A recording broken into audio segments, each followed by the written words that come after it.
Portneuf se recueille en mémoire de celles et ceux qui ont tout donné chaque année, le 11 novembre à 11h11.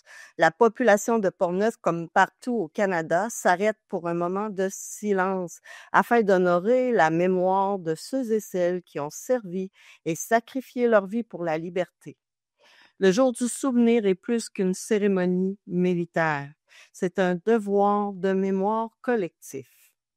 À travers les commémorations tenues dans plusieurs municipalités, de Rivière-à-Pierre à Saint-Raymond, en passant par Pont-Rouge et Donnacona, des citoyens, des anciens combattants, des élus et des élèves se rassemblent pour déposer des couronnes, écouter le clairon et réfléchir au prix de la paix. Les coquelicots rouges qui ornent les manteaux rappellent le sacrifice des soldats tombés au front, mais aussi l'espoir d'un monde plus juste.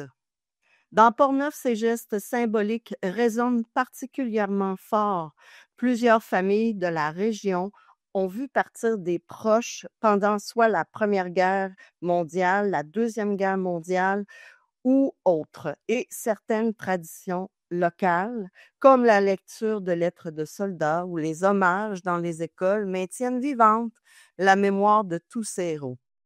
Le jour du souvenir, c'est aussi un appel à la paix, à la solidarité et à la reconnaissance dans une époque marquée par les défis mondiaux et les divisions. Ce moment de recueillement nous rappelle que la liberté et la sécurité que nous jouissons aujourd'hui sont le fruit d'un courage immense.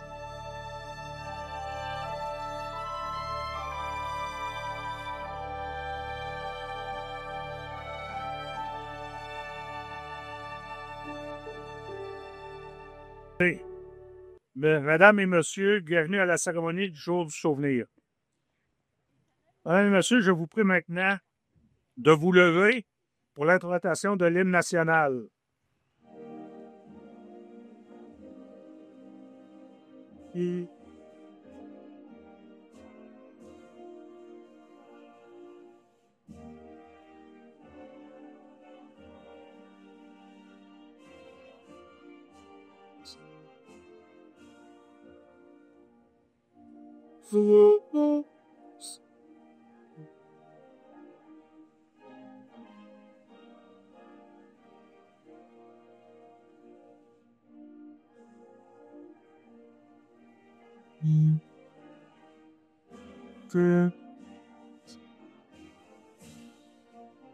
Ensemble.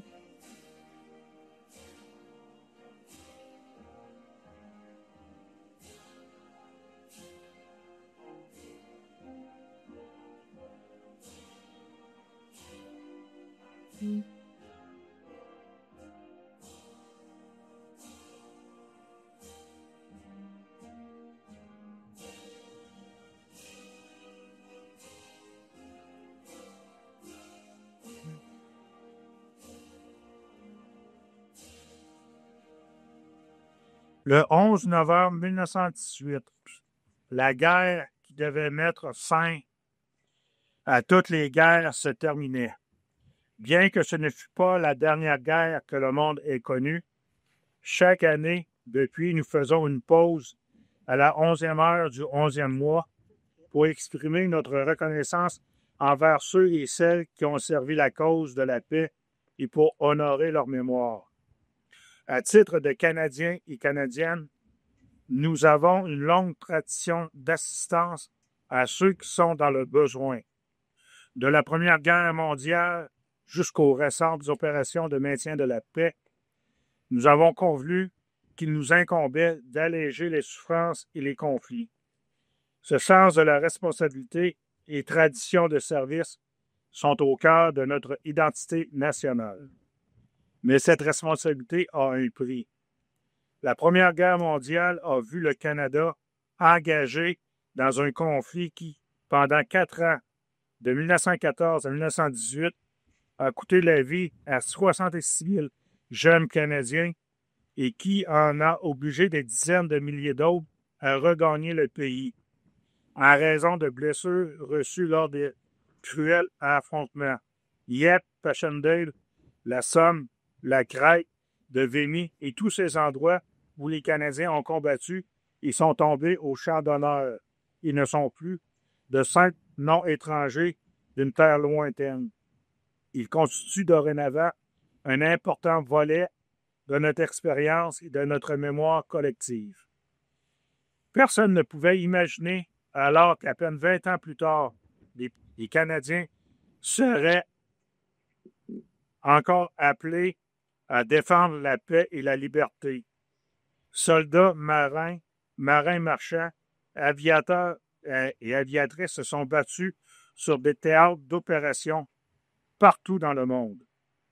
Lors des batailles livrées à Dieppe, Hong Kong, dans les eaux de l'Atlantique et dans le ciel de l'Angleterre, les Canadiens ont combattu avec courage et ténacité. Encore une fois, des milliers de Canadiens ont fait le sacrifice de leur vie afin que leurs enfants et leurs petits-enfants puissent connaître la paix. Depuis la fin de la Seconde Guerre mondiale, les membres des Forces armées canadiennes en ont eu bien des occasions de démontrer leur professionnalisme, leur dévouement et leur engagement envers la paix et la liberté. Que ce soit avec les guerres de Corée, du Golfe, d'Afghanistan ainsi que tous les autres conflits armés, parfois passés sous silence, mais tout autant exigeants, les militaires canadiens se sont distingués et ont fait honneur aux Forces armées canadiennes et au Canada. Aujourd'hui, nous nous souvenons de ceux qui ont fait le sacrifice suprême. Nous rendons hommage à ceux qui ont tout risqué pour défendre nos valeurs. Cette longue et fière tradition d'attachement aux idéaux de la liberté et de la paix se perpétue grâce à nos casques bleus avec les Nations unies. De toutes les conditions inimaginables et souvent face aux dangers extrêmes, ces hommes et ces femmes s'acquittent de leurs tâches avec honneur et intégrité en vue de rétablir la paix dans de nombreux pays du globe. Ils ont maintenant maintes fois prouvé qu'ils sont dignes de l'héritage laissé par leurs prédécesseurs. Nous avons l'obligation de nous souvenir non seulement de ceux qui ont précédé, mais aussi de ceux qui poursuivent encore aujourd'hui ce travail important. En nous rappelant toutes ces personnes, ce n'est uniquement la mémoire de leur service désintéressé que nous honorons. Nous affirmons également l'importance de la paix et de la liberté pour le peuple canadien. Mesdames et messieurs, je vous prierai maintenant de vous lever.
OK, on va prendre pour acquis que le réveil est fait.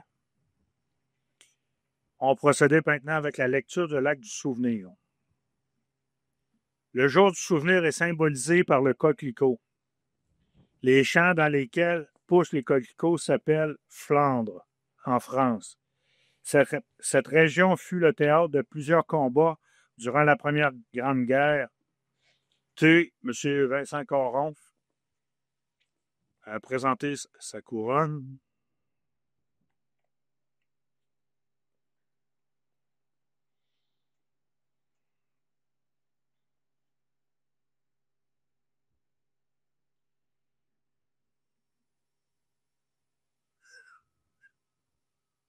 Le préfet suppléant de la MRC de Portneuf et maire de la ville de Donnacona. Maire, M. Jean-Claude Léveillé.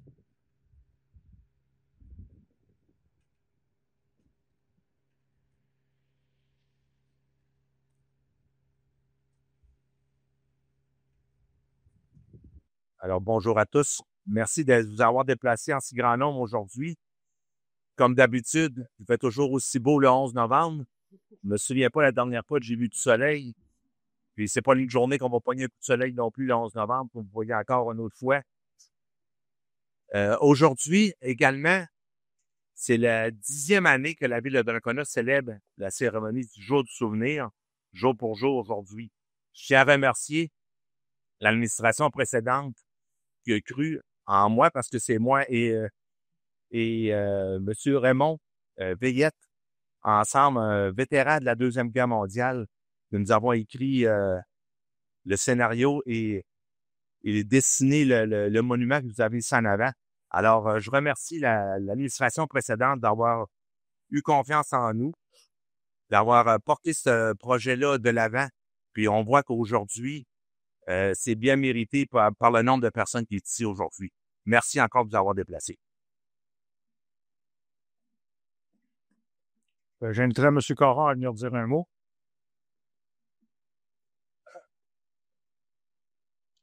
Merci, bonjour à toutes et à tous. En effet, c'est souvent ce qui nous rappelle le début de l'hiver, mon cher Jean-Claude, de venir ici célébrer ce 11 novembre avec vous. Merci de toujours y accorder une aussi grande importance. Et il ne faut jamais que le souvenir s'éteigne. Grâce à des événements comme celui que vous organisez aujourd'hui, eh bien, on rappelle aussi à toute la jeunesse à quel point c'est important de se souvenir de celles et ceux qui font le sacrifice d'être militaires tout simplement, mais qui parfois ont péri sur des théâtres d'opération partout en France, que ce soit partout sur la planète, pardon, que ce soit sur terre, en mer ou dans les airs. Eh bien, les Canadiens répondent toujours présents pour aller soutenir la communauté qui en a besoin. Je me souviens qu'en juin dernier, je suis allé me recueillir sur des tombes des soldats canadiens en Europe. Et ce qui m'a le plus choqué, c'est de voir la jeunesse de ces soldats qui sont tombés pour la France, parfois 17 ans, 18 ans, des gens qui ont vraiment tout sacrifié pour la paix. Alors, vraiment, c'est important de toujours se souvenir, mais c'est important de toujours organiser des événements comme celui-ci qui nous rappellent l'importance de s'impliquer pour toujours lutter contre la guerre et aller vers la paix. Alors, merci beaucoup pour votre participation à vous aussi et puis bonne journée, bon recueillement.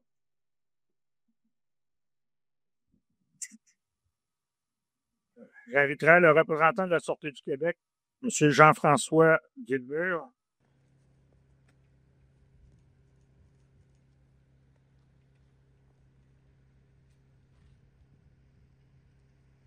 Suivi du service d'incendie de Donnacona, M. Raymond Denoy.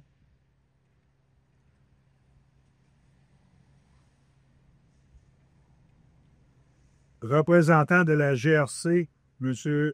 Bertrand Paquette. Représentant de l'Association nationale des retraités fédéraux, section Québec, M. Guy Abel.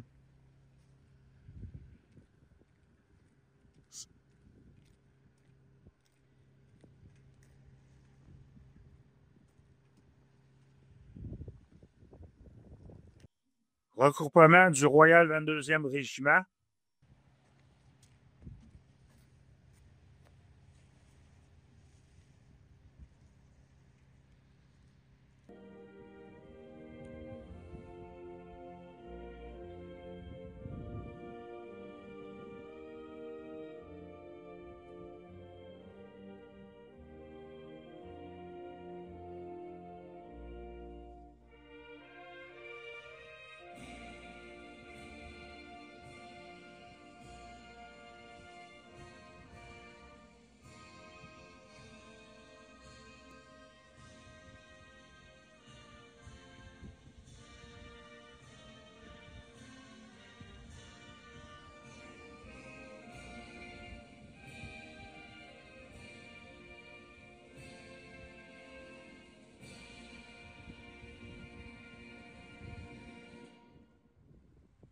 Monsieur, voilà qui conclut la cérémonie d'aujourd'hui.